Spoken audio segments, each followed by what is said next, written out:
Dustin did not leave right after meeting Natasha.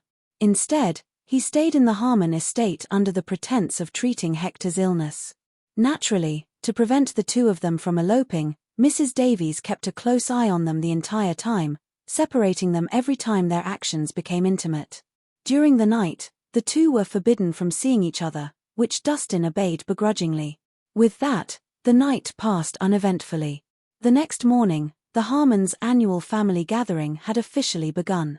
Countless people began pouring into the estate, luxury cars casually clustering the plaza. As one of the fabulous five, the Harmon family was incredibly prosperous, consisting of hundreds of family members.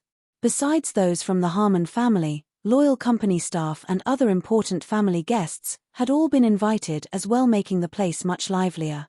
Hector, the head of the family, looked much better after receiving another round of treatment from Dustin. Although the older man still looked weak, he was able to move around without much difficulty. "Is the gathering this packed every year?" Dustin was shocked by the volume of guests heading to the banquet hall. "Of course." Ruth lifted her head proudly. "Our family is large and well-connected, so a lot of people come for our annual gathering. They're merely opportunists, trying to butter up to us after hearing of our union with the Grant family." Natasha scoffed. None of the past gatherings had ever been this lively. Most of the people were obviously here because of the Grant family. "What are you still doing here, Rhys?" an annoying voice asked from behind them. Dustin turned around to see Quentin and the woman from yesterday walking over. She wore a dress that showed off her voluptuous curves, and her enchanting looks only making her more bewitching. In comparison, Quentin looked much paler and weaker. "Dustin is my dad's savior. Why can't he be here?" Ruth demanded. "It was just a coincidence. What's there to be proud of?" Quentin scoffed. "Mind your manners, Quentin," the woman admonished Quentin before flashing Dustin a smile. "I've been feeling sick lately, doctor. When can you come over to my room and help me take a look? You seem quite skilled." "Huh?" Dustin raised an eyebrow. What she said had sounded quite odd. "Dustin has been quite busy recently, Aunt Celeste. I'll ask him to treat you when he has the time." Natasha plastered on a smile. "All right, then. I'll be waiting, then." The woman, Celeste Marrow, smiled teasingly, brushing against Dustin as she walked past, releasing a unique and calming aroma.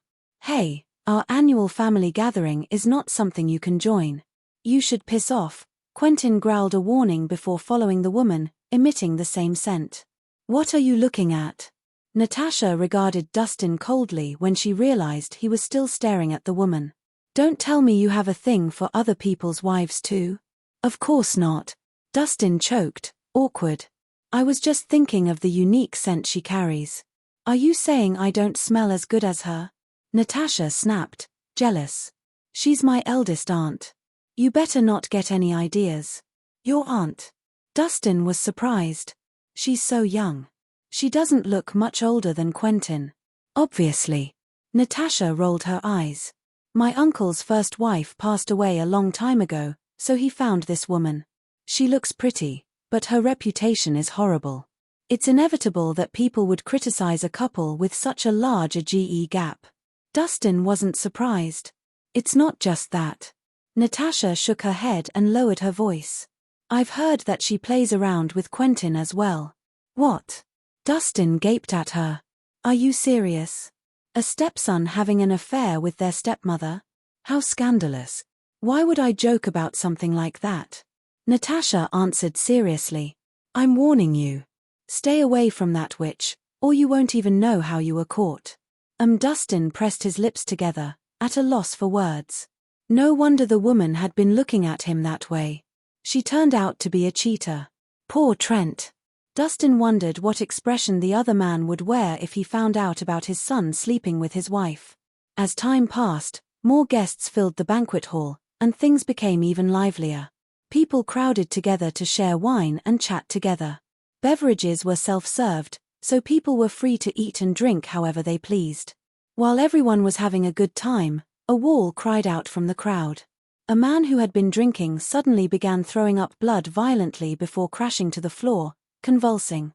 His face had turned blue, and blood seeped out from his nostrils, painting a terrifying picture. What's going on? Shocked, the crowd stepped away from the fallen man. No one could have expected the man, who had been happily drinking and chatting a second ago, to abruptly fall to the floor, coughing up blood. How can this be? Natasha's brows furrowed, and she quickly approached the scene with Dustin. Dustin studied the sick man before testing his pulse. He was poisoned by a powerful poison.